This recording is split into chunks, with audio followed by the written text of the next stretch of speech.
right. Welcome back, everybody. Oh, it looks like we have some more people in the waiting room. I'm letting them all in. Welcome back to Remotely Music. Let's just let everyone get situated here for a moment. Could mute your lines. We're going to have some dialogue chances with the guests here, but we got a fair number of people on the call. Looks like about 30 or 20 or something like that so far. Okay. So we just like to ask everybody to mute your line for now. And when we do the QA stuff, you're more than welcome to come turn your video on, turn your audio on. You don't have to if you want to ask a question via the chat. The best way to do that is to private message me.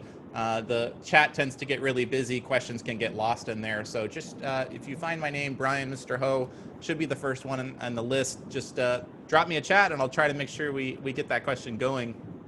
This is Remotely Music Series number 5. So we've been together about 5 months since this whole COVID thing dropped. Just 1 second here, we have a technical thing. In the chat, if folks can give a thumbs up if you're hearing my audio okay. If you guys could just say yes or just say hello in the chat, audio sounds good, that would be great. I've had someone tell me that they're having trouble hearing my sound. So I just want to make sure. Audio sounds good, and now I'll mute myself. Okay, thank you. All right, sure. Great. I got some yeses. Good. Tom. Hey, Joshua, Tim, Tom. All right. Excellent. Good. It sounds like audio is checking out just fine. So what are we doing here tonight? I have 2 friends on the line here. I haven't seen either of them in person in quite some time, but they're both total Exotica nuts. And I thought it'd be fun to just kind of have a session to talk about the genre, talk about more future than past. I know a lot of people that are into the traditional Exotica thing, we tend to think about the 50s and the 60s and the past.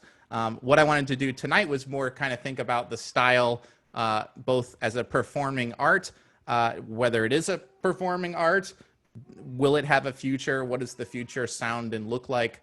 And kind of have a dialogue around this. So I'm going to introduce my 2 guests tonight. They should be the first 3 squares in your Zoom, if you guys are checking us out from Zoom. I know we have people out on Facebook, so hi to the Facebook people out there. I'm going to spotlight Drew first, since he's the first square next to mine. This is Drew Farmer, checking in from the Bora Bora Lounge, live in Florida by way of Mars. And Drew runs a combo called Stolen Idols that's based out of South Florida area. And Drew, do you want to just say hi real quick and introduce yourself better than I can? I think you pretty much said it all, Brian. Thank you for having me. Just excited to talk about Exotica and to talk to some folks who are on the line with us. So thank you. Yeah, cool. Thanks for being here. And next to him, in Orchestrotica mint green, I totally appreciate his curtain, is William Shatner. William Shatner, welcome to Remotely Music. Get off my bridge now. So if you don't know Bill Shatner by his real name, I called him Bill like we're on first, Star Trek first name basis, like, right. Hey, Jean-Luc or Patrick, Patrick. Anyhow, Mark runs a really cool podcast called The Quiet Village, which is one of my favorite cooking podcasts. I like to cook to vintage music, and I'm serious. So I love cooking to your show. It's where I love to get lost in food and making food and cooking and grilling and all this kind of stuff. So you're often what's in my ears. And so you've had the Quiet Village podcast for a long time. You have a really deep record collection. You also play vibraphones, the acts behind me. Fill people in the blank, like just a little bit about who you are and what your background with Exotica is and that kind of thing.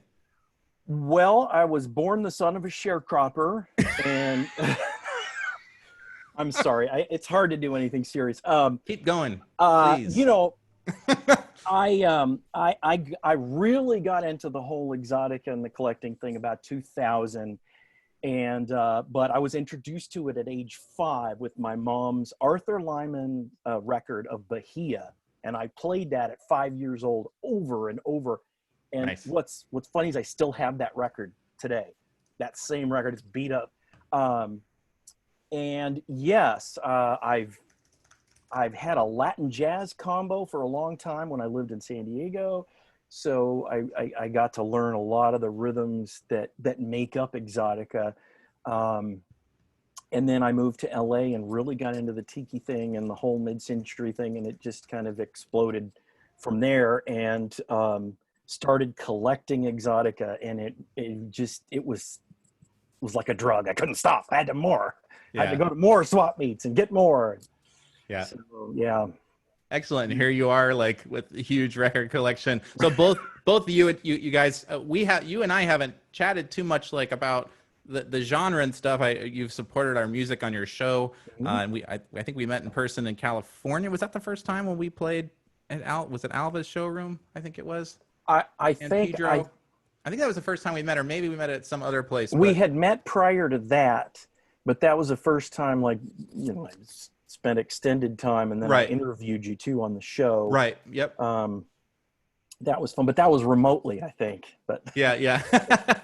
Yeah. And so, you know, I could feel there is a deep passion to the genre, a large knowledge of the kind of the whole library of recordings and artists that are out there. Drew, the same thing. You know, Drew, you actually played with us, right? At one time in New York. Didn't you sit in? Yeah, I sat in on a couple of tunes on piano because Mark gave some background. I'll give a little bit of background on Stolen Idols.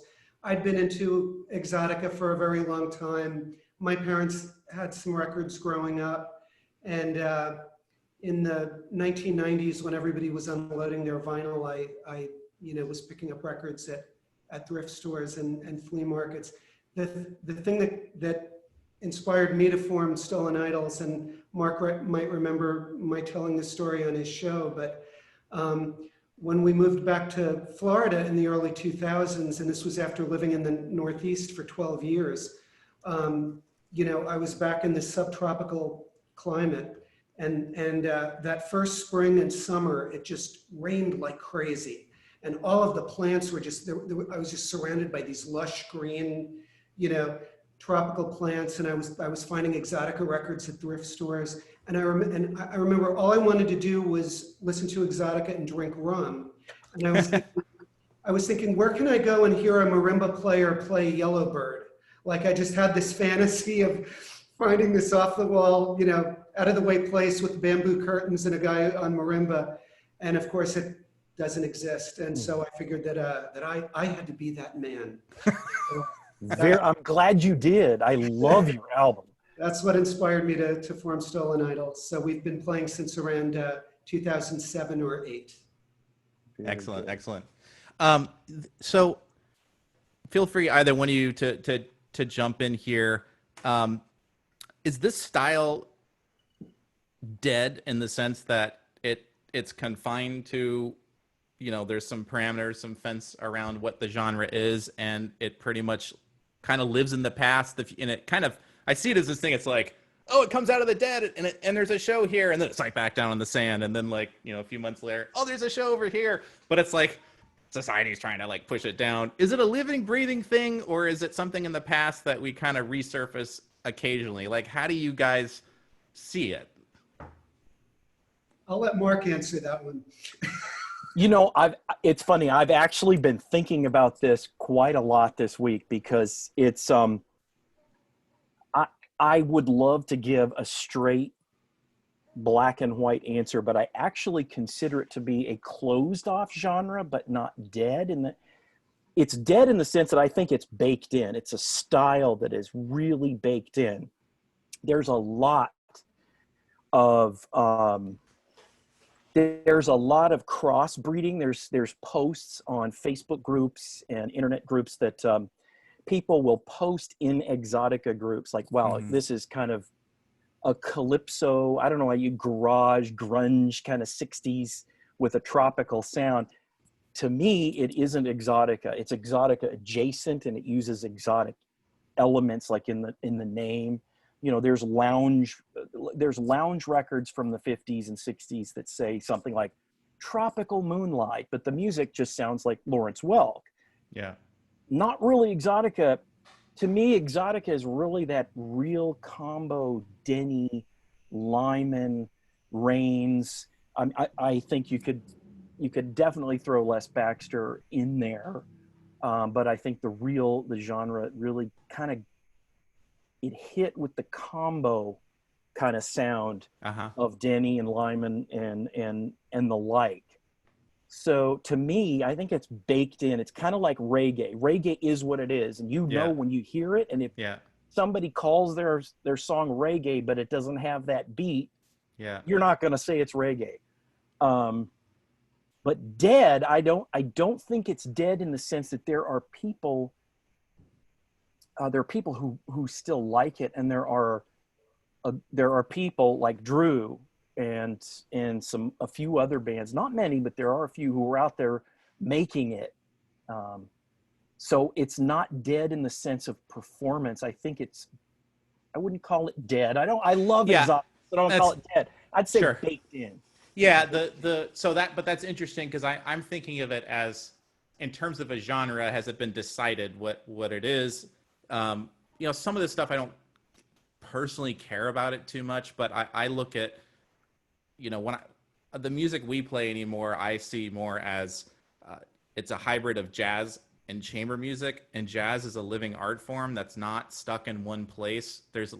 Trust me, there's a lot of people that come out of school and think it's 1959 John Coltrane. If you don't sound like that, you're not playing jazz. And then there's the trad and the stride players and these kind of like subcult or whatever. I like to think of it as something that's constantly changing. There's hip hop records that are coming out now with stuff. It's all over the map. And I really like that no one really wants to put a label on it exactly what it is, because it allows composers and creators to think about it as an open, flexible thing. I don't even, to be honest, I don't use Exotica. I don't think I use it anywhere in our marketing material and when I'm talking to presenters and stuff, partly because the name is actually a risk in the scene that we try to play in, which is a performing arts market. Already our band, our ensemble name is risky enough, let alone when you put the word exotic, it sounds like strippers and all this stuff.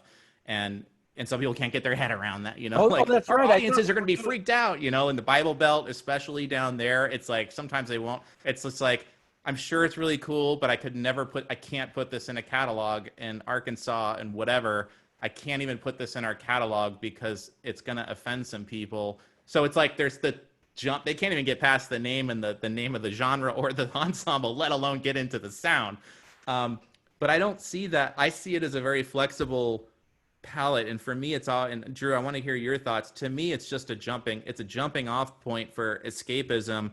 I love to like guest in someone else's group, play classic stuff. Waitiki did, Randy was much more into, to me, keeping that original sound alive, both through covers and kind of new works, but really like to pull backwards. I always wanted to kind of do new stuff, and I'm very big in music from the Middle East and integrating other cultures, because that's exactly what was happening then. It's just a different selection of ingredients in the pot. The soups don't taste the same, but it's still soup.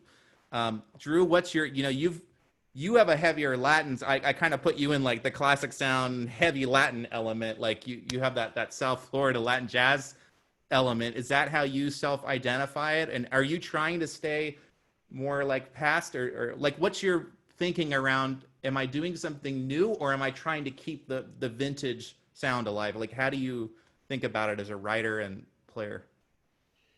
So first off, I would say that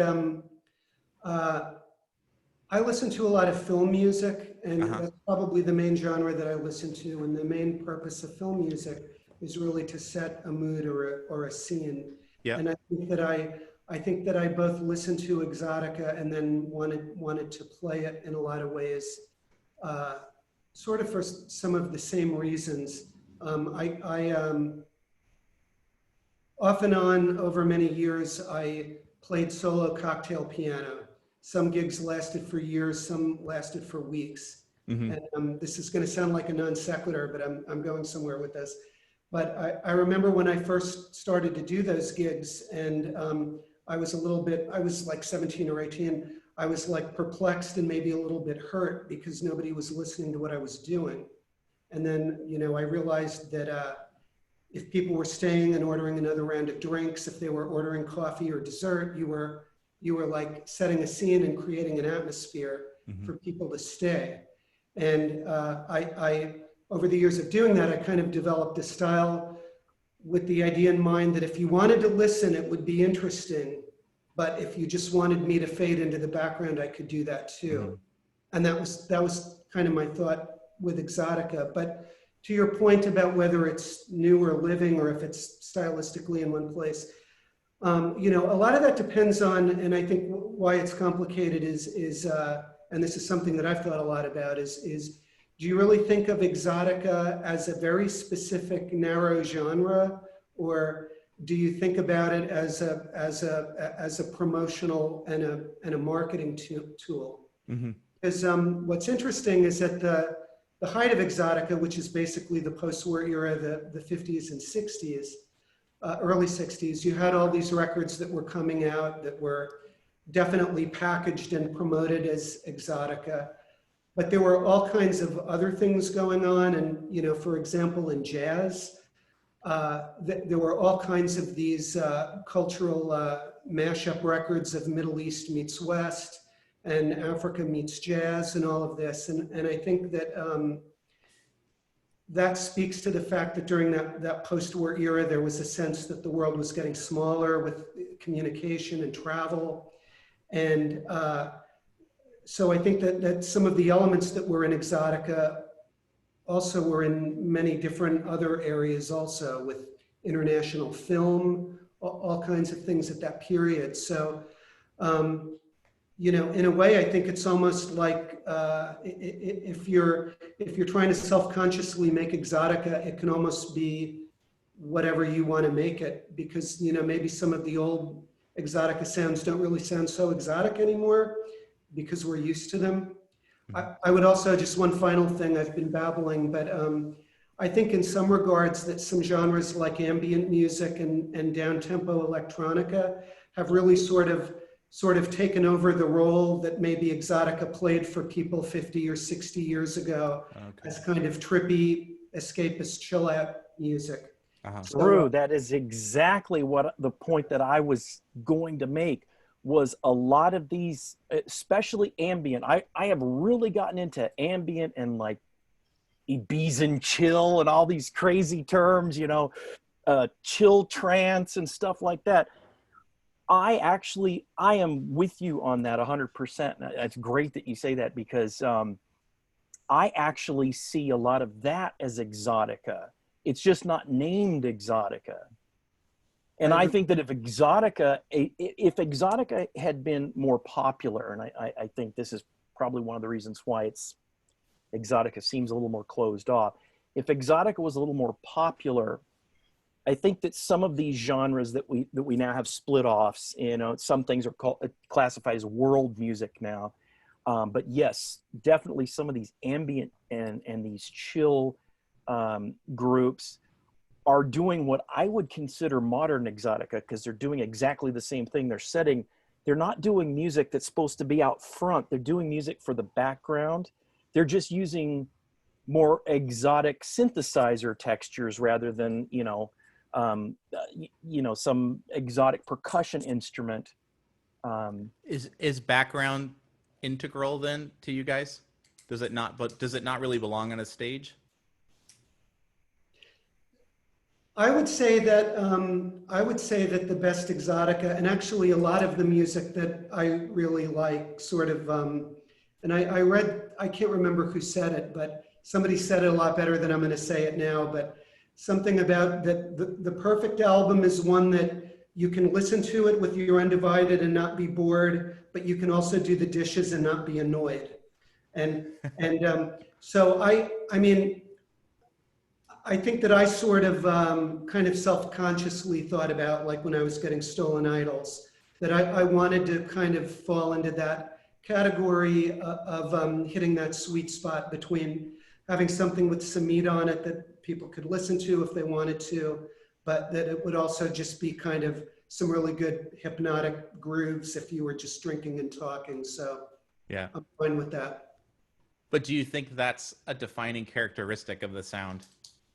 It shouldn't be drawing your attention for critical listening. If it is, then it's getting too intellectual or it's getting too, it should No, I kind of, think- it I should think- coast. There shouldn't be any sudden acceleration. It should kind of like, don't rock the boat, like, is that part of No, I what it think is? you can absolutely have that, and there's a lot of music that I would consider exotica that does kind of demand more sort of active listening. I consider The Rite of Spring exotica. That's a seminal exotica work, and that demands active listening. So no, I don't think that that's a prerequisite. But I guess what I meant by that is that a lot of the exotica that I've liked has sort of hit that sort of sweet spot between the two. Are there samples of it where you consider it exotica, but it's not very good for background? Yes. Tell us. Tsetse Fly by Martin Denny. That little drives me bonkers. Really difficult on stage to control it too.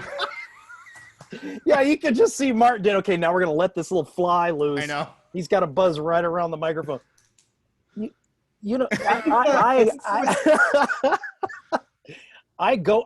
Drew, I'm 100% with you once more. I think it can have the fast stuff. I mean, there's some pretty raucous Denny stuff.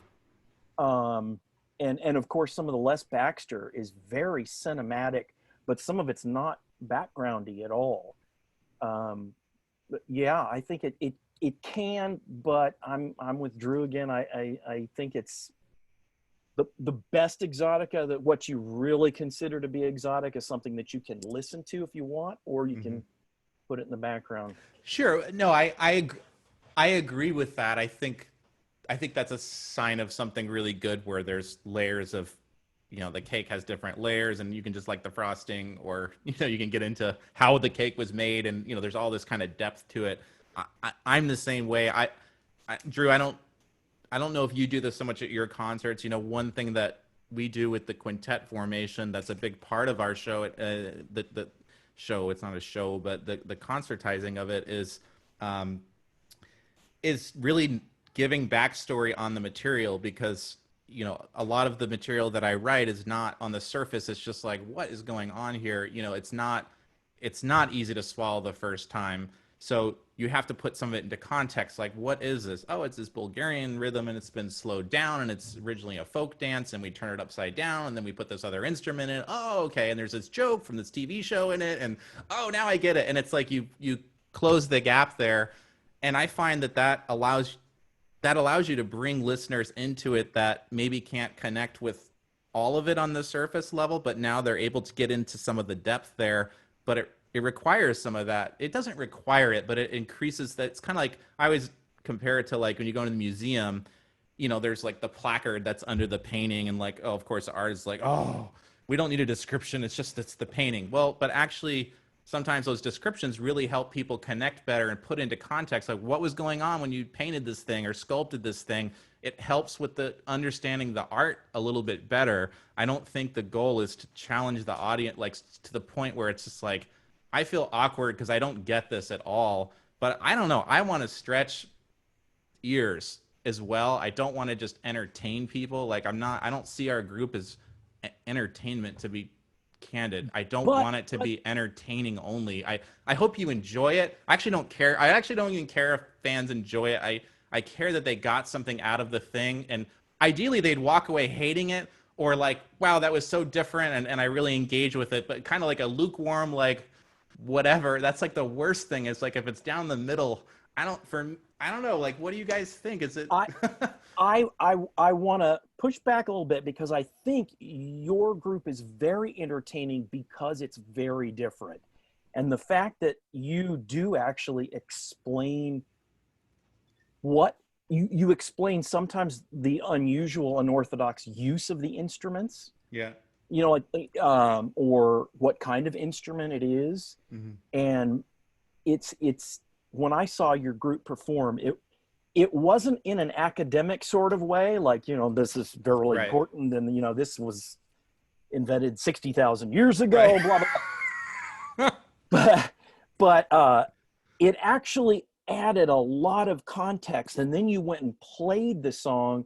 Yeah. So as a listener, I was listening for what you were talking about, and it actually brought a lot of context. And I think, to me, when I go to concerts, exactly what you did, when an artist will actually take a moment and explain why they wrote the song or what it's about, you know, even if it's cheesy, I don't care. It's nice to have that insight that you're not going to get from just putting the record on, so to speak.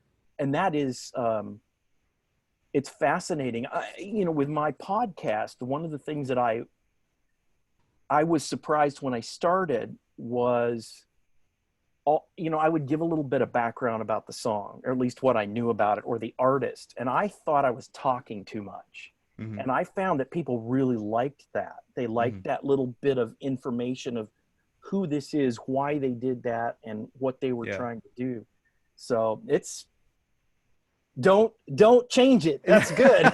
No, I'm not going to change it. Drew, like, what is your take on the, I mean, you have a very good jazz vocabulary, which is kind of like, I have every gun that I need, you know, whatever tool, the toolbox. It doesn't mean I pull everyone out and bring it to every gig, and I'm going to make sure that I use guns. Probably not. That's you got a lot of cymbals back there. Whatever. But like, yeah, it's not so much gear and all this stuff, but like, you have a lot of choice to work with. Do you hold back choices when you play with the Exotica group, with the soloing, like how out your playing is? Because you're like, there are these walls and I need to stay inside, and so I'm not going to play these out changes, or like, I don't know, like, how do you control that? I don't know, like. Well, I would say in terms of soloing, so first off, I don't really consider myself a jazz player per se. I think that my approach and my harmonies and my chord voicings are very much jazz influenced, but and I love jazz and I listen to tons of it, but you know, I don't go into Stolen Idols thinking of it as, you know, this is a jazz group and I'm playing jazz. I mean, maybe in some ways we are, but I'd like to stress the one thing that you said earlier, which is interesting in terms of, you know, sort of pushing boundaries and creating music more for listening. The earlier stuff that we did, and you know, and I'm sure that all of us have doing this over the years have learned a lot along the way that we didn't know at the beginning. But you know, initially I was writing things that were very arranged, and I had this idea of playing them in these kind of rarefied formats, which we occasionally do, and maybe, Brian, more similar to the formats where your group works, where you can talk about what you're going for and then, you know, doing it. And I found that for a number of reasons, based on the kind of gigs we were playing, the audience, reading the audience, players coming and going, sort of doing material to work with our players' strengths. I found that over the course of doing Stolen Idols, that there was a lot of stuff that I wrote, and including some stuff that was on the album, that I have no interest in doing live, because I don't feel like it really goes over live, and I'd rather do something a little bit more kind of groove oriented. If we do another album, I have another album's worth of originals, and I have this fantasy of doing a second album at some point. I don't really know how many of those tunes, maybe some of those are ones that we're doing and others not so much, but I think my own view of how I viewed that has really evolved over the number of years we've been playing and just reading audiences and also working to the strength of the group members, one of whom I believe is on the call, incidentally. Our vibes and marimba player, Kent Oldfield, I believe, is here. And yeah, I saw that. Kent, do you want to say hi? Or are you, I don't know if he's on video. I can ask you to put your video on. Let's see, where is he? I just saw him. Did he just bounce off when we said that? Scared him off. Kent, no, there he is. No, wait, where'd he go? Here he is. I think I can, oh, maybe I can't. Spotlight video, let's see. Are you there?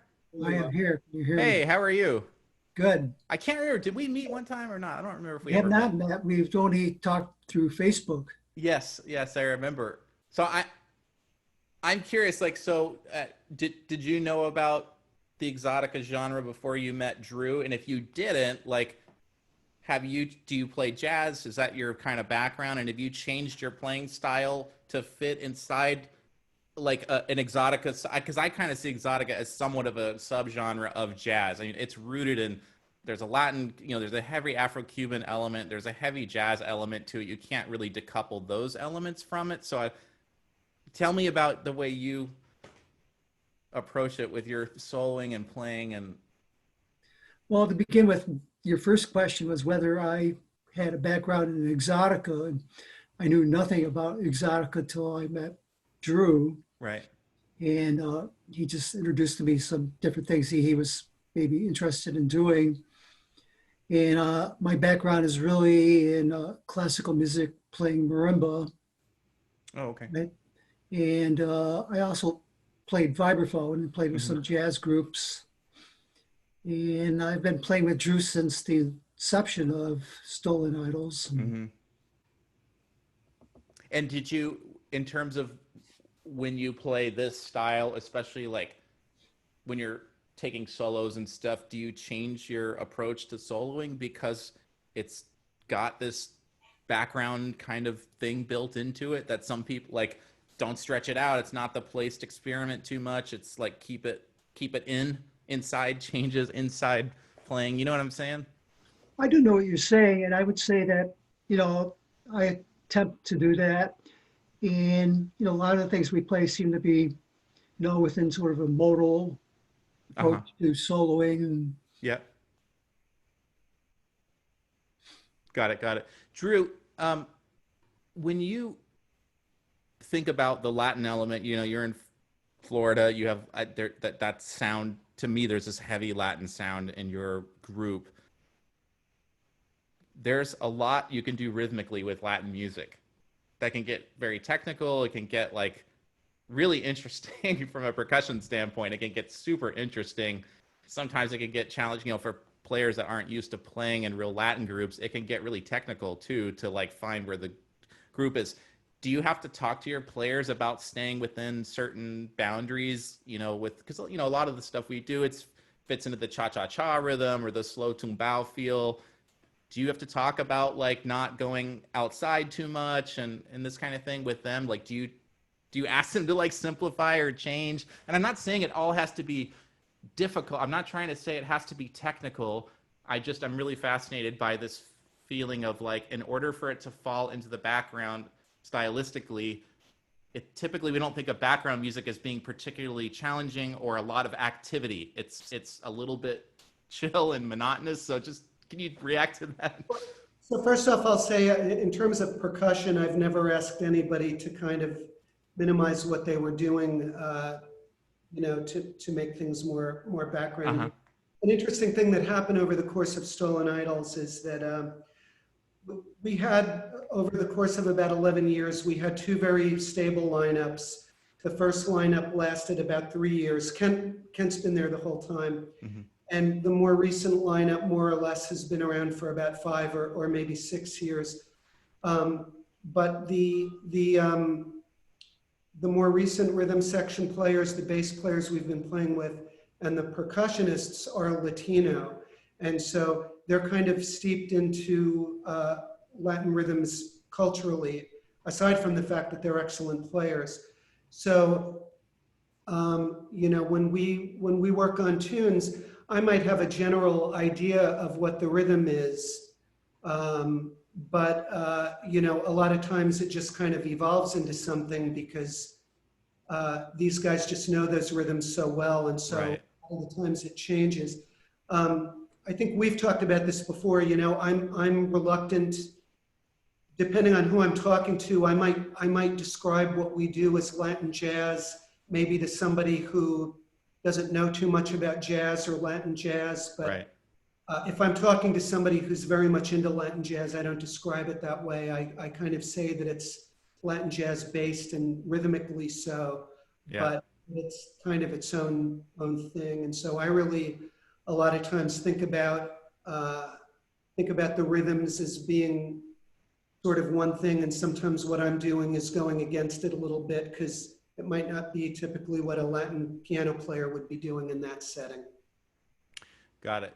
So Mark, maybe this is a good question for you. And I'd like you to be totally candid. I'm going to put you on the spot here for a second. Okay. But why would you put our stuff on your show? Why would you play? I mean, by most of the definitions here, like we don't, and I don't really self-identify as an Exotica ensemble. I think I love the concept. It's a jumping off point. I love the escapism, but I'm always kind of thinking forward more than I am backwards. And so, like, why would you, at what point would you say this doesn't belong on my show? Like, it's too far not. So I'm like, where's that line between it's such a flexible genre in some ways, but like, why would you, I feel like we wouldn't belong there. I've wondered why I put you on my show too. So. Thank you. While it lasted, it was great. And kill his video feed. Right. Tell me, Bill Shatner. I think your music, again, like the ambient stuff, if you lay this into a playlist with the old classic Exotica, it actually flows really well. And you might not call what you're doing with Orchestrotica as Exotica, but it really ticks off a lot of the boxes of what Exotica is. I think vibes and flute, like you put that together, it like pulls it in. It's like, it's such a heavy draw on the sound, and I don't care what people call it, whatever, if it fits in, great. I'm glad that people that have big vintage music collections feel like it flows in, because I love all that stuff.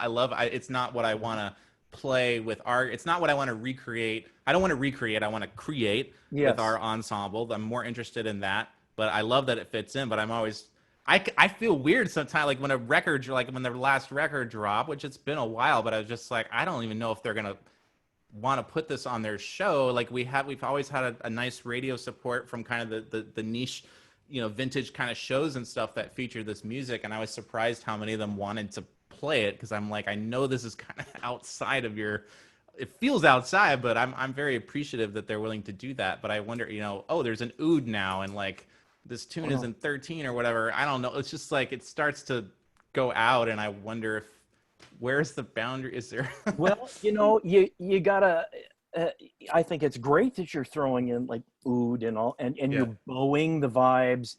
You got to remember when Denny did gamelan bells and stuff, that was pretty darn Exotica for people. They'd never heard that stuff before. And there's still that one song, I forget which one it is. It sounds like he's doing a typewriter. It's a percussion instrument, but it goes, and I swear to God, it sounds like a typewriter. And I'm thinking, well, that's a nice use of typewriter. Yeah. I think your stuff, it kind of makes me a little sad that there's a little bit of a stigma in some circles with the term Exotica. Yeah. I mean, I thought we were going to talk about the future of erotica tonight, so I'm actually, making this up as frantically I go. Changing notes. Right. But Brian, speaking to your point, it kind of speaks to what I was saying earlier about during the heyday of Exotica, what was going on in jazz with a lot of these kind of cultural mashup albums that people like Randy Weston and Yusef Lateef and Art Blakey and these different folks were doing. So, if you think about it in the broader sense, I think it very much fits in with that. And I think of Exotica very broadly. I mean, if somebody wants to do something really different, I think that's great. And if somebody wants to do old school stuff, I think that's fine too. Yeah. When Stolen Idols played a couple of times the back room in the Maikai, and the vibe was just right and the crowd was there, and I'm thinking to myself, this is as close to Martin Denny as I'm probably ever going to be in my life, and this might be as close to seeing Martin Denny as some of the people here will ever be. So I think that it's all good. Yeah. Mark, what stuff inspires you? Like, is there Is there something you're hoping will come into your show? Like, I'm waiting for this CD that sounds like this to drop that I can play. Do you have like a sound in your head that you want to hear explored? No, I'm always excited. Luckily I get people who send me stuff they're working on. Sometimes even the first track before they've recorded another track for the album. And I love it. I like hearing where people can take it. I don't want to go too deep into music theory, but really Western music only has 12 notes chromatically. Yeah. And if you think of the wealth of music that has been written with just those 12 notes in the history of music, in that respect, I think Exotica, it sky's the limit. Whatever somebody's mind can do. So no, I'm always excited to hear. I mean, I've got people who've sent me stuff that's really ambient and really, I can fall asleep to it. And some people who've sent me stuff that's, it's a little out there, but some of it's really, cool. I mean, I have people, don't you love, I'm doing this great Exotica record, and they'll send it to me and it's really like straight mid-century modern, kitsch. And I'm like, it's great. I'll play it because it's fun.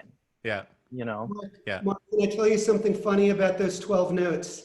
In Western music, one of my heroes, who was the millionaire from Combustible Edison, wrote a piece about that Western music is based on 12 notes. And he said, and I'm laughing just saying this, he said, the same 12 notes that gave us Isfahan by Duke Ellington, right? Built the city on rock and roll by Starship. Right. That's right. It's true. Yeah. It's very true. And it's I couldn't say it any better than that quote. Yeah. Well, I mean, those 12 notes now. Well, it's funny you say that, 'cause, I think it was the second RMS. It might've been the first one, but two of my guys play Turkish music, and it's not a 12-note scale. And we integrate these instruments, which is sometimes interesting. It's challenging writing occasionally because they're putting stuff back into a Western context, except during the soloing. And to me, that's both the rhythmic possibilities, the different rhythms we can play with from different parts of the world that weren't explored in the style, as well as the harmony and modalities, right? That we have more than 12 notes. That's something we've explored a lot. We're not trying to play Turkish music. We're not trying to play Macedonian music per se. We're not authentically doing any of that stuff. Some of the instrumentation is very authentic, but the melange to me is what's really fun about it. It's because I felt like, you probably agree, some of the, like gamelan, a lot of people don't know what gamelan is. They just know that it sounded like some Far East thing. It's like some white guy's opinion about what, Far Eastern music sounds like. And it's like, well, actually it's from this region, but it doesn't matter, It's like you can't tell where it's from, and you don't get hooked too worried about that. I like that. Would you put something like that? Would you invite a player from the East or from Asia, or it's an Asian instrument? Like, would you ever write for that? Or do you feel like it's too far outside of our sound and kind of your mission? I think, you get into that whole thing about authenticity, and quotes around that word versus impression. Yeah. And I think that a lot of great things in art and culture and entertainment from the beginning of time have happened because of these, weird clashes where maybe there was a misunderstanding, and that led to something new or different. So, I think that as long as you're approaching it with some sense of wanting to know what it's about, and it's not like you're trying to get it exact, but if you're approaching it with some sense of respect and trying to integrate it into what you're doing, I would absolutely do that. Nice. I wanted to take a quick second. We've got a bunch of people here today. Does anyone have any questions? I'm more than happy to bring you guys up, bring your video up like we did earlier. Feel free to shoot me a note. You can send them a private message to me, or just the chat's not too busy. So we can probably keep up with it there. But does anyone have any questions for our guests, for Mark or for Drew, about their music or anything? And I'll play some bossa nova music. I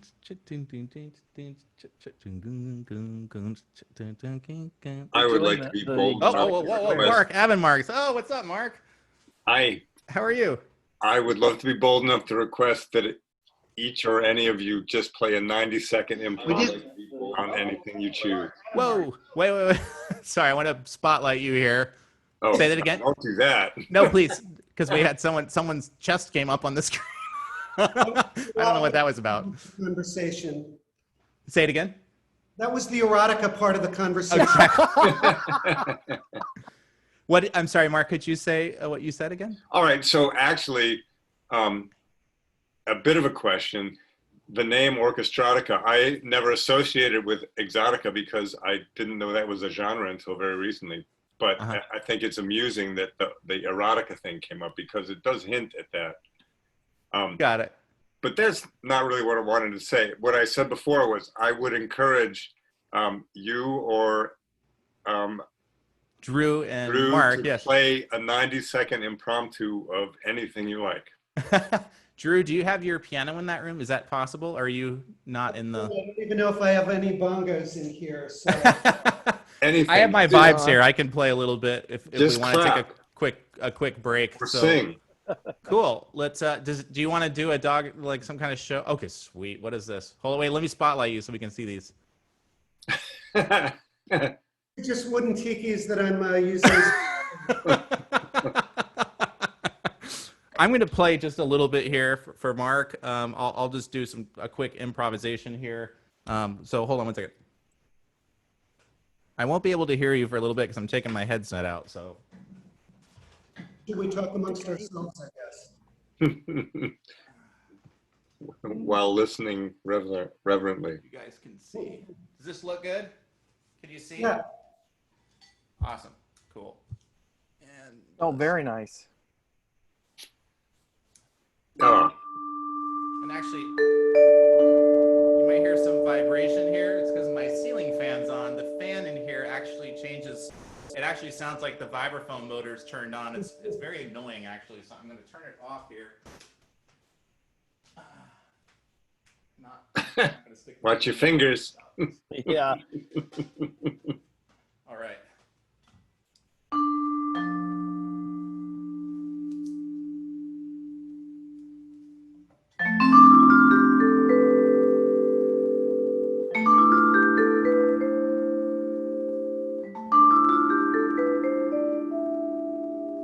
Yeah.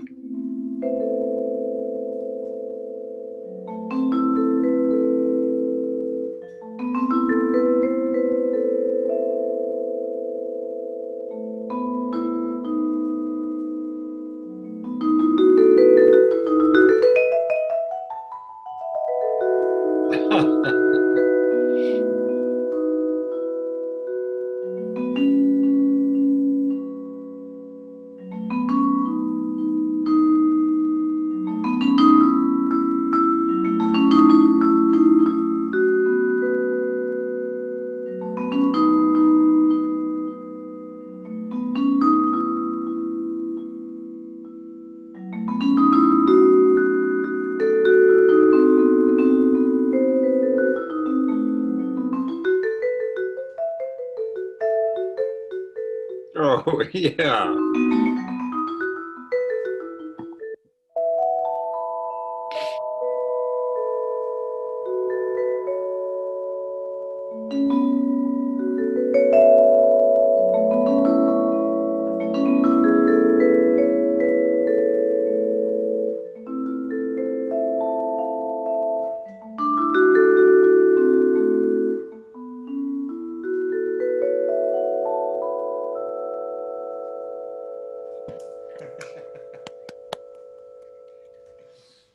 It was like it was custom built, man. Thank you. Beautiful. And the joy of playing over the internet where you don't hear any response. There's no audience interaction. Drew, I don't know about you, but like that feeling of like playing live, you know, even if they're background, it's like not the same, even, you know what I mean? It's just, they can be totally eating or doing whatever, but it's not the same when they're not there. It's just really changes the vibe. Yeah. And I know you guys are all here, but it's just, you know, when you don't have that sense of people being in the room, it really changes the experience. So I don't know. Well, have you tried stuff with acapella? Acapella. Yeah, it supposedly you can do live streaming, real time collaboration. Oh, the app. Yeah, most of those apps, they're not real They don't time. We work, actually right? had a whole session about this. We we actually wrote a piece for this Because it doesn't work. Yeah, most of those apps, they're not real time. We actually had a whole session. So I think someone's. I'm going to kill your Mark. I'm going to mute you. Sorry. I'm going to mute some. I'm not sure who that was, but yeah, if you have Facebook on or anything like that with us, there's a 20-second delay, so that's why you're hearing hearing what we just said 20 seconds behind. So I'm going to mute some people, but yeah, Mark, if you check out our earlier, we actually wrote a piece for Zoom performance that doesn't use meter because of the delays here. We went into we had a whole remotely music session about this, but there is no live capability online. There's always a delay. Everything you're seeing is pre-recorded and reassembled together. And unfortunately, it's just not possible to play right now in real time. It's just a technical challenge. So, but yeah, so we went into that. I don't want to get too lost in that. Were there any questions here? I don't know if, thank you for the kind words, by the way, about the music there. Tell me about what's next, Drew, for like your sound, where you want to go with it. Like what you talked about having some new compositions. Like, is there something that's inspiring you? Like what are you listening to for inspiration, or are you kind of like, I go into isolation mode because I don't want to be too influenced? Like, what's next? Well, I listen to tons of stuff. I don't really self-consciously listen to a lot of Exotica unless I'm drinking rum drinks or if I'm grilling on the back porch. So that's kind of like my Exotica space. But, you know, a lot of times I'm listening to film music. I'm listening to jazz. When I'm working, I do a lot of writing and editing. I listen to electronica for that. But in terms of what we're doing, I mean, Stolen Idols were on hiatus for about a year, and now with the pandemic, all bets are off for the foreseeable future. Yeah. I'm certainly not closing the door to anything, but you know, a lot of the stuff that I wrote that I'm hoping that we'll record, I guess some of it is maybe what you would classify as more kind of traditional Exotica, and maybe some things are a little bit outside of this, but I really kind of go where the compositions take me. I really think about, you know, when I have my initial idea, I just think of kind of where I want it to go. And I don't worry too much about, is this Exotica sounding enough? Yeah. And Get the dust out and sprinkle it on the top. Yeah, exactly.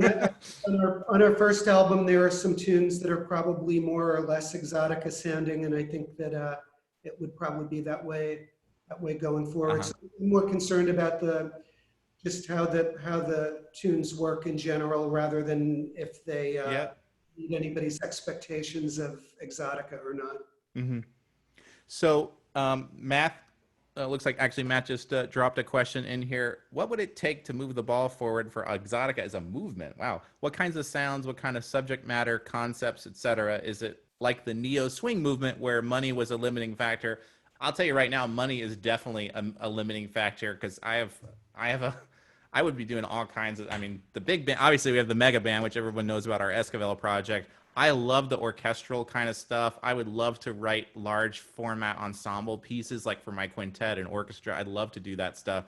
It's just unfortunately, it's not practical to write for really large ensembles. I mean, even orchestral stuff, a lot of people don't write big orchestral works anymore because it's too hard to get them played.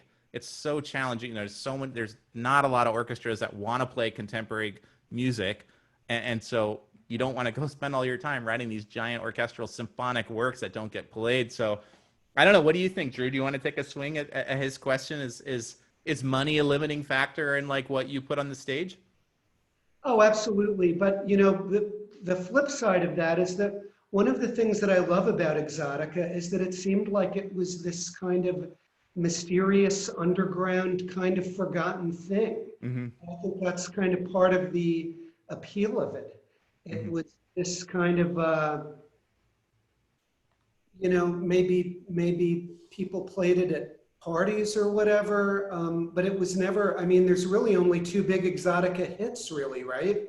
Quiet Village and Yellowbird were the two Exotica hits. Mm-hmm. And most of the Exotica albums are by one-off artists. And so kind of, to me, part of the appeal of Exotica, and maybe this is saying a lot about me, but a lot of my musical interests have been in genres that nobody cares about. But, you know, the fact that Exotica is kind of this hidden secret mid-century music is kind of part of its appeal. So I don't know if throwing money at it and making it popular I don't know if that would be kind of self-defeating in a backwards way.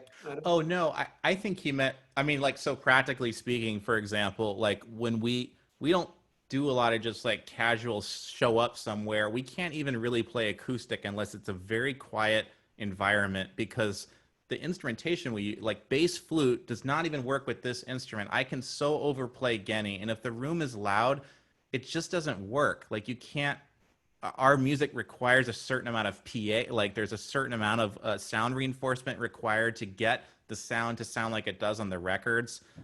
You know, cartage of strange instruments. We can't rent some of our gear on the road. We have to travel with all that stuff because you're not going to backline in Turkish oud in the middle of whatever. Like, you know, if you're in some small town somewhere, it's not practical. So those things do affect, I mean, it directly affects, especially Tev. Tev has a really large arsenal of plucked string instruments. I love some of these sounds, and we've tried to keep it down to two instruments. Where we're at three, we tour with two. We'd like to tour with all three, but I mean, recordings and stuff, we will definitely bring more stuff into those. But I'm always like, I want to play the record sound when we go live, because that's what was in my head. That's the one time I could really control exactly what I wanted to present to the audience. We can't always do that stuff live. So to me, it is a factor, and I can't bring it, you know, like, oh, let's do this Esquivel tune. Well, it has harp on it.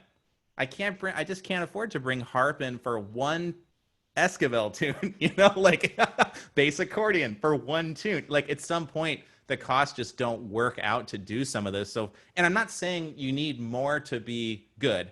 Like, there's the talent, to me, is like, what can you do within the constraints? So we do that. But as a writer and a composer and even a percussionist, you know, percussion was such a big part of those Martin Denny records. If you think about all the gear you would need to play a live, you know, Martin Denny recording back to back, you need a lot of stuff on the stage to do that. And so it's to answer your question, it's very much a constraint. And I'm not saying we can't get around it with what we do. I mean, I think we do an okay job traveling with what we have, but I don't know, Mark, could you have any comments on this? Yeah, I think setting the size of a big band aside, I mean, Denny and Lyman, they were four people. Yes, they had a lot of instruments because there just weren't electronic. And I know that there's a whole instrument, you know, there's a whole musician thing about, oh my God, you're going to use a sampled instrument. How dare you? Yeah. You know, it simply isn't done. But, you know, I think for me, the way I read the questions, what's going to move the genre forward, it's going to be popularity. But I think part of the problem with the genre is just like the tiki movement itself. It died out and everything kind of went over it and filled in the void. So now we've got ambient. We can't call ambient music tiki or exotica. It's ambient, but it can fit with exotica. It's just, you know, I think the movement would be, you know, people like Drew and some of these other bands recreating the sound and just doing it a little differently. Yeah. And eventually I can see people maybe experimenting with melding some of the classic exotica elements with some of the maybe some of the more synthesizer stuff Some of it's not going to fly. Some of it might actually be really cool. I've kind of experimented with a little bit of that lately, because I think that's kind of a melding of stuff that hasn't really happened that much, and I'm kind of interested in exploring that. But yeah, I don't think it's necessarily going to be money per se. I think what would propel it forward is just going to be people continuing to listen to it, buying the records, and making, I guess, money. Yeah, and after having said that, it is money. A market for it. Well, there's also we're talking about recordings and stage, right? I think there's touring. Right. Touring is a different thing than the recordings. I think recordings, it's much easier to, not that it's cheap to make a record. Everyone thinks it's like really cheap, but it's not cheap to make a really good live record. It's not, especially if you want to promote it and everything else. But you actually touched on one kind of last topic I wanted to talk about, which was electronics. And electronics are such a big part of all like pop music today. You can't, unless you're talking about folk music or something like that, if you're really talking about pop music, it's super integral. And Drew, I just wondered, like, I have an aversion to it in general, but I also realize, like, what am I really getting at? And it's like, no, it's actually not all electronics are necessarily bad. I do find like the electronic recreation of the old sound does not appeal to me. It's like, either do something really different with it, but don't do it a little bit and just take the same rhythm, same melody, same stuff and put it on synths. I just can't, I honestly can't stand that stuff. I find it really dry and not creative. It just does not work for me. I'm not necessarily against using some like electronics especially in a live instrument setting where it's integrated and it doesn't sound like an electronic thing. It just sounds like art and craft that might have some electronics in it, but it's not like recreating it. I don't know. Drew, what do you think about the whole electronics thing? It's interesting that you asked this, and this kind of goes back to your previous question too. So I've done purely electronic music, and I love electronic music. I've tried to keep Stolen Idols electronics free. I mean, the only thing that we have is by necessity a digital piano, because there's not going to be a grand piano every place. Mm-hmm. So I tend to think of electronic music as doing its own thing rather than having a bunch of samples and trying to make something that sounds like real instruments. So right. I think the two is very different, even though I love them both. But I think this kind of speaks to your previous questions about the economics of things.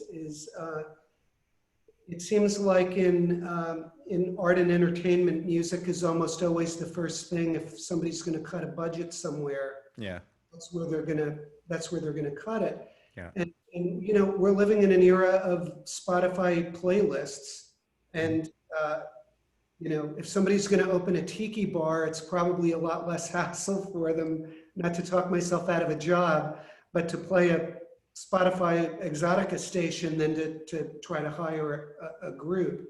And one challenge that we've had, again, going to your previous question, is most of the guys in my group are professional or semi-professional players.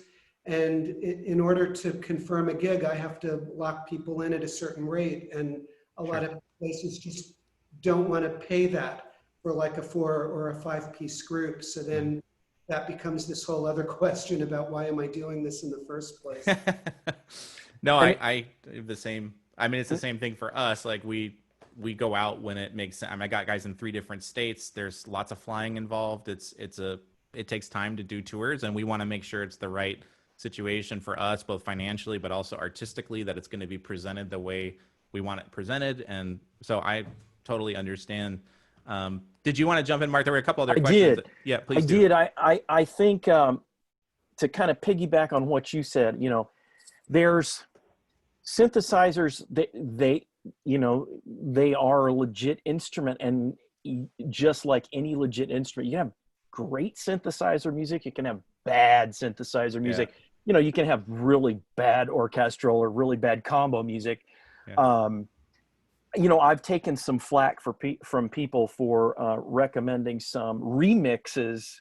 Mm-hmm. There's been very few people who've remixed some Exotica tunes, and some people are like, oh my God, I can't stand this mashup stuff. You know, it's like, well, just open your mind to it. Yeah. You know, speaking of Spotify though, I do want to say that I created a Spotify playlist that we can go to, and I'll post it on the drop the link thing in here. And it's a lot of modern music. It's a lot of synth and ambient stuff, but I've kind of handpicked a lot that fits. To me, I put it in my playlists with classic Exotica, you know, when I'm at my, you know, I'm at my bar mixing a drink. And a lot of it fits in, and some of it is remixy. Like there is a group, you know, I don't want to pull out any specifics, but there's a group I discovered recently called Monster Rally, which is an odd name. And they actually take old Exotica records and mash them up, little, you know, 2 or 3 second bits. And you can hear it like, oh my God, that's a Drasnin record. Oh, that's a Denny record. And they've recreated different beats, and it still has an exotic sound, but it also has a remixy modern sound.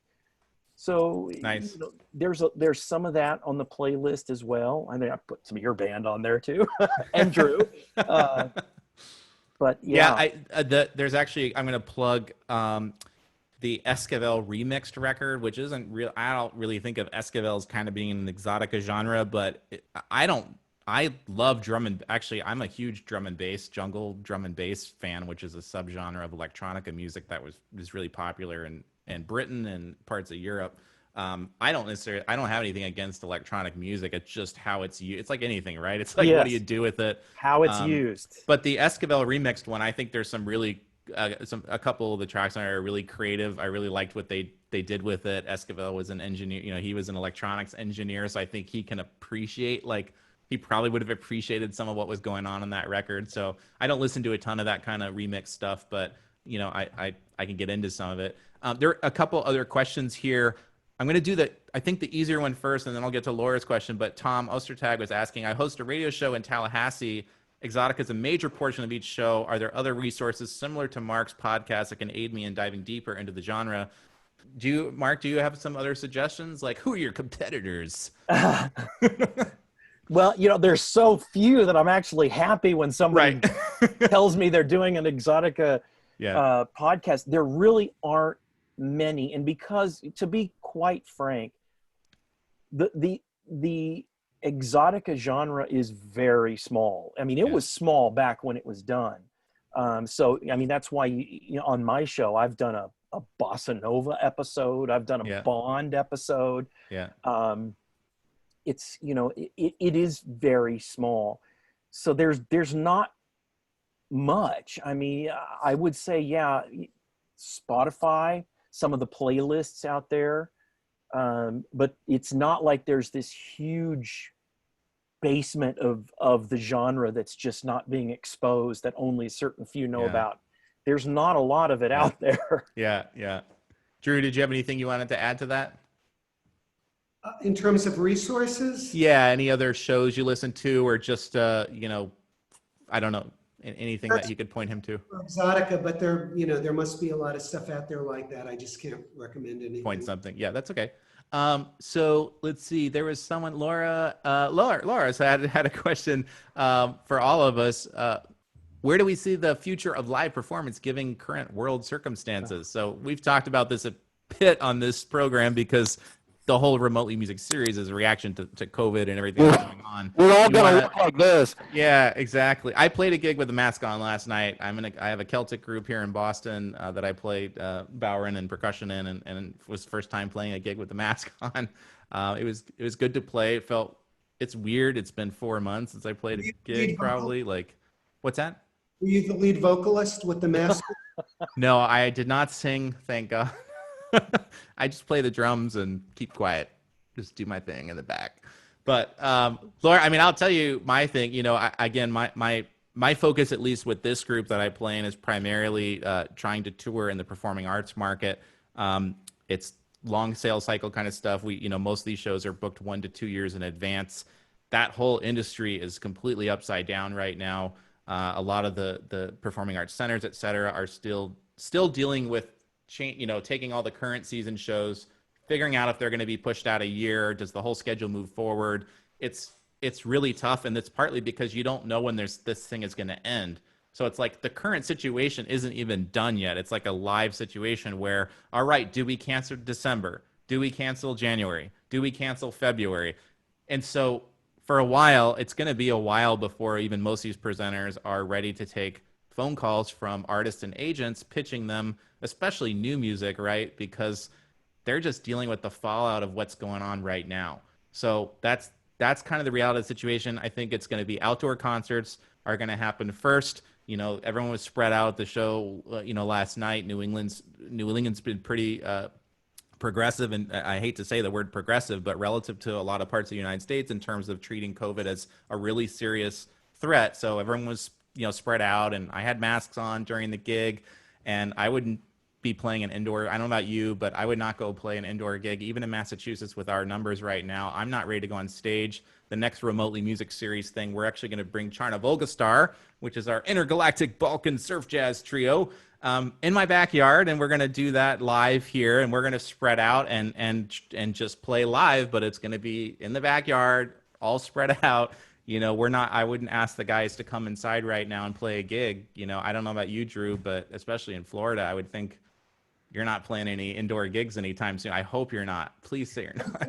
Well, I mean, I don't want to wade into any verboten territory here, but being that I live in Florida, I'm very reluctant to get into any kind of a situation where I'm coming into contact with people because of what's going on socially. So I'm happy to stay at home. Drew hasn't left the house since March, so yeah. No, I his hair.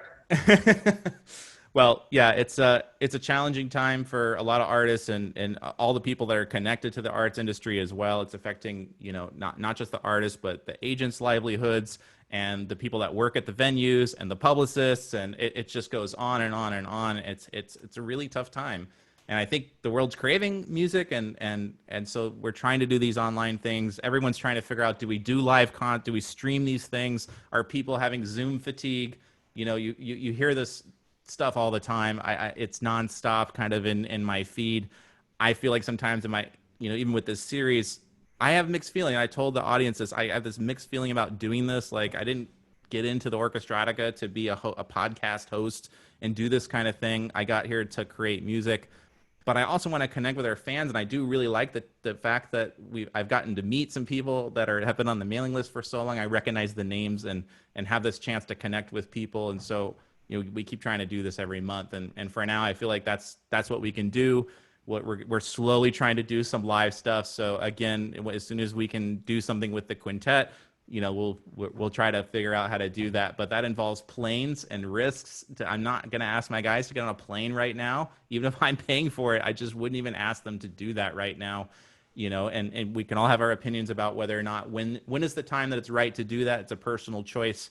You get in a car, there's a risk driving down the street too, right? The car is probably the most dangerous thing we do. But right now, in my opinion, it's not the time to be touring and traveling and doing indoor work. So for the foreseeable future, Brian, from my perspective, I don't think that people have Zoom fatigue. And I think these kinds of things are very worthwhile to people, because if people are smart and they're trying to take care of themselves and not get anybody else sick, they're staying home.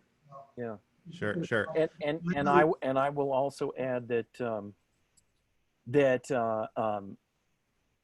now's a perfect time to write and record, because take advantage of the dead time to I shouldn't have said that, to the downtime to write and record new music, and then when it's really free and clear, you can get out there and do it. And yes, I agree too. I think this new way of communicating is way better than email or or even just a phone call. It's so nice to see somebody's face. Yeah. And I really like doing these type of things. Well, good. I'm glad. Yeah. I mean, I have mixed feelings about it. When I get here, I'm happy I'm here, and this is why I keep doing it, because I fast forward to remember what it was like when you got there and you did it and you felt better and people were happy, and I'm trying to bring some happiness and positivity to things, even though internally I'm just trying to be candid with people. What you said, I want to react to something you said though. Like, a lot of my friends right now, we have a Pipes and Illan the Irish bagpipe player and wonderful musician, Dan, you know, and he's just, we were talking about this. We're not practicing right now. I don't want to write music right now. I don't have anything to say artistically right now. I'm not using this time. I've got a lot of other stuff going on in my life right now. Despite COVID, it sounds like, oh, all this great music's going to come out. Yes, some people might find that like this is energy to feed off on, and I finally have that time to do my record. For me, it's just like I'm cooped up all the time. I need space. I need to be in a headspace to write. I need time to. A lot of times I go on vacation is when I get inspired to write, because it's like it takes days to come down from regular life, and then I can start to daydream, and like that's when the ideas start to just flow in, is when I'm not doing anything, because I'm a busybody. And so for me, this has not been a time to write. Like I feel like I need like regular life and like the chaos of too many things going on, and then I will carve out time to do a record. But I know that it will get out there. I don't need to wonder, will anyone ever hear this music? Because like to me, writing it down, it doesn't matter until it's recorded or it's on the stage and you guys can listen to it. It doesn't exist. It just doesn't matter. So I don't know. I that's just where I'm at. I don't know. It is also true that, you know, everybody, including artists, are having quarantine fatigue. So that does kind of affect your ability to write. So, you know, I can understand that. Me, I crave solitude. You know, I have two small kids, so I don't get it. But yeah, I mean, I mean, everyone's different. I'm not, you know, we all have our own thing. That's just where I'm coming. That's where I'm coming from right now. It's how I feel, just trying to be candid about it. But I wish I just had that feeling right now to go do this, but I just don't. And the news is just like depressing, and it's like, I don't know, if I put some shit out right now, it'd be pretty dark, I think, like which is okay. I actually like dark, and I like minor, and I love all that. I actually really like that stuff, and it probably will be. It'll just, you know, it'll be later, but it'll probably be dark, you know. I don't know. Like I got a kid now too, and yesterday, the first fresh idea when I was on stage, like, you know, it's with my, you know, with this Irish band that I play, and I was just thinking like, I should do like heavy metal tunes as lullabies on the vibraphone. Like, that sounds interesting. Let's do that. Like, it was the first time like something creative like hit me, you know, in a while. I haven't had any of those weird things that I get that turn into stuff, you know, eventually. So I don't know. So maybe the next record will be, you know, like Arthur Lyman plays the best of Sepultura for kids, you know, like right. The bossa nova version of Enter Sandman. Yeah, exactly. Cool. I don't think we had any other questions. Did I miss anyone's question? If I did, pop a thing in the chat, but we're kind of at our mark here.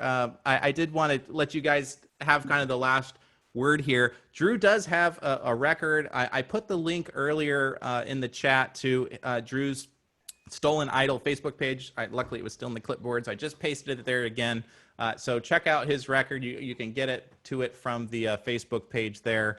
And Mark, you're at digitiki.com. Digitiki.com. And I do have the Alika Lyman record that I did with Alika that I produced and played on. That was a great album. Mm-hmm. And I also have the Quiet Village Radio. So it's basically the podcast, you know, music 24/7. Awesome. Yeah. Cool. Matt, did you have, well, maybe we'll let Matt have the last question here. I'll throw that to Drew, and we'll call it a wrap here. Go ahead, Matt.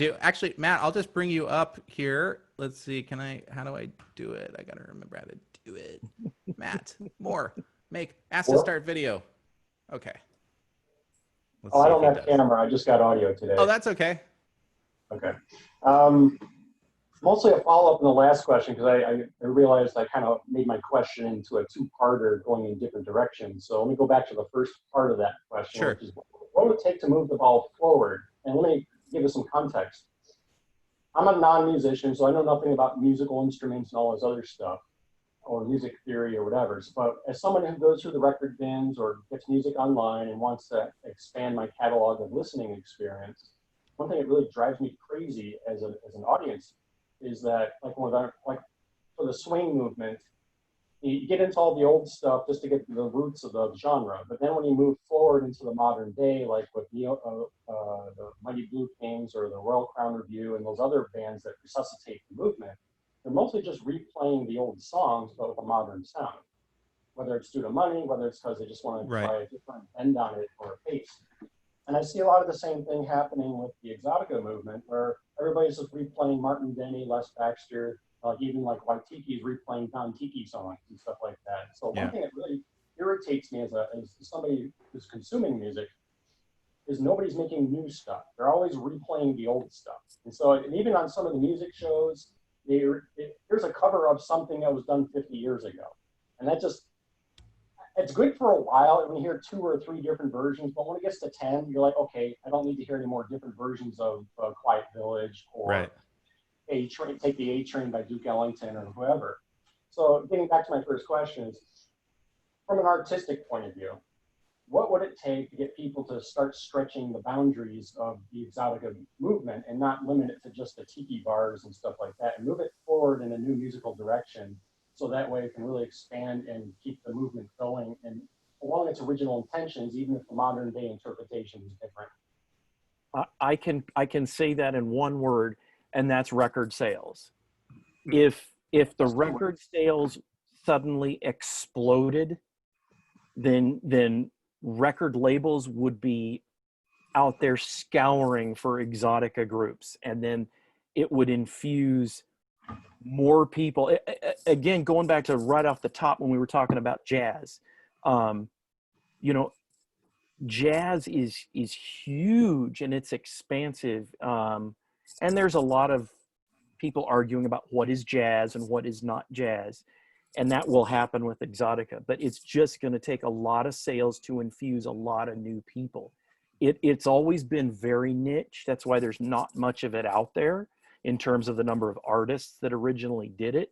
And it's still niche now because it's still a tiny number of people who are recreating it. So I understand that from an overall movement point of view, but that doesn't restrict composers from writing songs in new directions. It's also the audience. I'm sorry. It's also the audience. I mean, a lot of people go expecting things. So it's going to take really gently introducing new stuff into it, or otherwise you're going to just jar the audience and they're going to be like, well, that wasn't Exotica. There's, you know, if that Drew, makes do you have a take on this? Like, I mean, I definitely have I have an answer for Matt on this, but I want to give you a chance to, do you have a comment on this? So over the course of the time that we've been playing, I would say that our music fits into one of 3 categories, which is completely original tunes that I wrote, our own arrangements of other tunes, so it's a fresh way of hearing something, and then a few that are arranged kind of fairly similar to how the original records were. And I think that there's a place for all 3, and I think that if you care about Exotica, I would like to think that somebody that would come out to hear us, if they're that clued into it, would be able to differentiate between those 3 categories and kind of appreciate all 3 for what they are. I mean, I completely agree that, you know, I want to continue writing more original pieces, and I think that anybody playing Exotica should do that. But I also think that there's a place for playing the classic stuff for the simple reason that there's so few groups doing this. Mm-hmm. There's a really finite number of Exotica albums anyway. So, I mean, I'll just to give it an example, in our town, there's a really good group that plays Django Reinhardt gypsy jazz. And they do it authentically. And it's like, if that's what you want to hear, you go out and hear them and they deliver. And I think that there's a place for that kind of thing. And so I'd like to think, at least with our music, that we're providing a range of those between original tunes, original arrangements, and then some, you know, a few classic recreations. So my take on this is I think that I think there's a fair number of passionate amateur musicians in this genre, and I think a lot of them are craving acceptance from this tiny audience base anyways, and it's like they want fans, and they think that they need to do all that old sound in order to attract audience. So it's like, and I've heard this before. I mean, someone told me when we first started recording, like, oh, well, if you do too much original stuff, no one's going to buy your record. And honestly, I don't really care if anyone buys our record. I really don't. Like, to me, it's like, this is my art and the craft. I put it together with all of me, and here it is. And yes, I'd love to sell some records, but I'm not putting out stuff I think people want to buy. If I wanted to do that, like, I probably would go do a bunch of cover stuff and like, and really try to add something personal to it, but make it super magical. I don't even know what that means, but just make it sound like Martin Deer, whatever. I don't know, but there's not a ton of buyers anyways for this. Like, you're not going to make a ton of money making an Exotica record anyways. So to me, it's like, follow your heart. If you want to play covers, if you want to do arrangements, if you want to do original stuff, you follow where your heart goes. I do think, though, some of the groups are kind of chasing an audience, and so they do what they think they need to do. Someone told it to me, like, oh, you need to have like some covers on it. It's like, fine, I'm going to put Tchaikovsky and ballet music. Like, those are our covers, and that's what we do. It's like, I look to the classical, you know, the orchestral music, to chamber music, to Gershwin, and it's like, those are our cover tunes now. That's more what I want to do with my group if it's the one that I'm leading. But it's not a right or wrong thing. But I don't know. I kind of wish, I agree with you, Matt. I wish there was some more new stuff. I wish there was a little bit more challenge to the sound from new artists. To be honest, I'm not actively listening for it, because when I was listening for the newer artists doing this stuff, I was just not hearing anything magical, either in the recreation of the old sound, with Drew's group being a real exception to that. I think the playing is great. It's something original to the sound. It's got this vintage element, but Drew, you know, it's like, that's one of the few things that goes in my playlist. But when I turn the stuff on, I turn the old stuff on. I put Milt Raskin's record on, and I put Drazden on. I put like the early one. I'm not crazy about the later stuff. I go back to that, and I guess it's just my orchestra roots or something. I don't know, like, great arranging and just lush instrumentation. And I don't know. I don't hear a lot of new stuff. I don't hear a new Martin, a new Drazden. I don't hear a new Baxter sound. And some of that gets back to the financial thing of like, well, I can't do a record with 25 people on it with professional players who can come read a session for 4 hours and do a whole record, because they need to get paid. And like, some people can't get past the word Exotica. Forget about like that was part of my intention with the dollars part, is like with Waitiki and some of the more modern bands, they put out a number of albums with the old hits, but then they hit a stopping point where all of a sudden the albums aren't coming anymore. And as I was wondering, did they spend all their money? Then they had to stop. That kind of a thing. Yeah, I mean, Matt, I don't know if you know, I used to play in Waitiki. Actually, the first record we did, I mean, we did some pretty experimental stuff in that. I mean, there's watermelon sacrifices and I love that stuff. Like, there was some really creative young energy from all of the people that were in the early days. And that's kind of what I really liked, that aspect of the sound. I know Randy really wants to get Exotica the recognition even in Hawaii that it does not have, or at least it did not have when we were still in a group together. My understanding was that a lot of people on the island don't know what it is, just like Esquivel is not super well known in Mexico either. So I think he really wants to keep it propped up, keep it present. And that might be maybe why he leans towards that vintage sound, is because he's trying to make sure it doesn't get lost. And I have full respect for wanting to do that and doing it at the level that, he and his players do. But, for him, I'm guessing the fact I think he still lives in Hawaii, that right there, with people living all over the planet, you're trying to get everybody together to do a recording session, and you're flying gear around, and just with professional players, you want to play on your own acts. It's like now you're traveling with a bass on a plane. It's just the logistics and costs get to be, pretty significant. If you really want to go record a real live record, you don't want to be recording to me, I don't really want to record to a click track when I do this stuff. I don't know about, do you record at the click? I don't record with click. I when have do to this. sometimes. Yeah, I prefer not to. It's if I was going to remix, or if I had some electronic kind of vision in the future, I would do it to make that part easier. But we like to record live, and so it's just there's a lot of factors, Matt, I think, that go into that. I would love to see more new sound, new interp, new some stretch to it, that it still fits in, like, oh, this is Exotica, but someone's doing something really new. I'd love to hear some more stretch. I don't know. That's my personal take. I think there's a lot of really good craft of the vintage sound. If I'm live is one thing, recorded music, I want to see something new. I think for live music, there's definitely a place. It's like nice that there's somewhere in South Florida where you can go hear this stuff and you can go check out Stolen Idols and do that. And in a few cities, there's a group that does this and you can go out and hear it. I think that's awesome. I think it's fantastic. Recording opens up new windows, new doors, and I don't know. That's my take on it. Brian, could I, speaking to your point and also to the question, and you might agree with me to a certain point on this, but I love arranging, and a lot of my musical heroes are arrangers.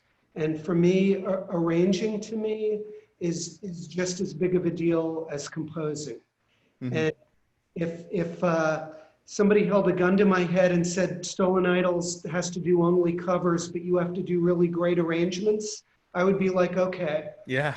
With that. I mean, I like doing the originals too. And again, speaking to this point of the question of originality versus doing other tunes, I remember, and I'll just give you one example. I did an arrangement for our group of Bali High, and I love that tune. Yeah. And there's so many different versions of that on different Exotica records. And I remember thinking that I like the way this artist does this part, but not this. And, oh, I love the way Les Baxter puts in this diminished riff here, but nobody else does that. And so I created an arrangement that it was like how I wanted Bali High to sound. And I picked up on a few of these different things from these different versions. And, I think of our arrangement as Bali High. I kind of think of that as one of our tunes. Yeah. And so there's that whole idea of, and the era of Exotica, that was an era of arrangers, which I think that the whole concept of what an arranger is, I think, has become lost in recent decades. Yeah. People like us who are into the music, who appreciate the great arrangers and know what's involved in that, maybe think about that a little bit differently. Yeah, I fully with you on the arranging, and I didn't want to forget this point, Drew, but you were talking at the beginning about when you were playing in a restaurant, you were talking about soundtracks and visuals. I'm so into the visual thing when I'm writing. I really think about visuals all the time, tone poems and journeys and storytelling, and a lot of my music has stories in it. The stolen tiki from this restaurant and Shostakovich and all this crazy stuff. But the thing that got me tonight that you said was, you talked, I don't know if you meant to say this, but you said there's like the audience and we're like the soundtrack or something. And I was like, it's kind of fascinating to think about it. Like, the audience thinks you're playing for them, but it's like, no, actually we're the soundtrack to your life and you are actually what's on stage, and that's just a fascinating thing. Is that what you were saying? Cause I'm like, that's such a cool thing to think about. Is like, nope, the restaurant, you guys are the show. We're just the soundtrack. Like, I don't know. Is that what you meant? I love that. I mean, you might have added another dimension to that, which I would agree with. But yeah, I mean, because it's fascinating. Like, because of my interest in film music, I think that I'm going to bring that to what I do. Yeah, yeah. Cool. Well, I just wanted to thank you guys coming. I don't know if you guys have any closing thoughts, Mark and Drew, both please share. Website is remotelymusic.com if you guys want to join us in the future. Just some closing thoughts, please. Well, I'll just say that I put the Spotify playlist if people want to go and listen to inside my head as to what I consider to be stuff that could be considered Exotica. It's not considered Exotica genre-wise. And you know, the future of Exotica, it's interesting because nobody knows the future. Somebody could be lurking out there or working on something right now that fits in, that gets the audience acceptance. And I know what you said about you're doing the art for yourself, for your own art, and that's the way it should be. But if nobody bought it and nobody came to your shows, and you'd be like, well, I'm not going to do this for anybody. You're going to just sit here and do it in my dark. But well, there's doing it because you think they're going to like it, and there's doing it and then hoping they come because it resonates, and you push it out and you see what comes back. But it's not, I did it because I tried to get you to like it. Right. Those are not the same thing. And I hear you. Like at some point, the two kind of converge at some point. Yeah. And people like it, and it propels things forwards, I think. Yeah. I mean, I hope I'm not sounding too commercial in that aspect, because I don't want to sound too commercial oriented. But no, there's room for all opinions here, so that's why just, I wanted your opinion. That's why you're here. So thank you for sharing it. And Drew, did you have some closing thoughts? I just want to thank you guys. I mean, you know, since the pandemic, I haven't really been thinking a whole lot about music or Exotica. And so it was really nice to have this conversation and to reconnect with both of you. And both of you guys are heroes of mine. And I appreciate all that you're doing. And I appreciate people for tuning in and people who are making Exotica and listening to it. So this was a lot of fun. So excellent. Well, mahalo, and thank you everybody for checking it out. Next episode, session 6 as we call it. Again, Charna Volgastar. This is a new trio. It kind of sounds like dark Americana music with a little bit of a surf bend. So this will feature me playing drums with Tev on guitar and Mike on bass. It's a new, just kind of little side fun project. We debuted it at the last Hookie Lao a couple years ago. Was the first time we went out in public, and we've done a few shows in Boston. So it's just we're playing a lot of American songbooks, some film music, and kind of just imagining, you know, what happens when you combine Balkan music with the surf sound and jazz and Bill Frisell. And so we're gonna, if everything goes as planned, we're still working on it. That should happen. I think it's August 14th is the next one, and that'll be live when we'll be playing outside. So check that out, remotelymusic.com. Again, thank you guys for coming out tonight, and we'll see everybody at the next one. Okay, so cool. Have a great night, everybody. Be safe, wear your mask, all that good stuff, and take care. Okay. Aloha. See you. So much. Yeah. See you soon.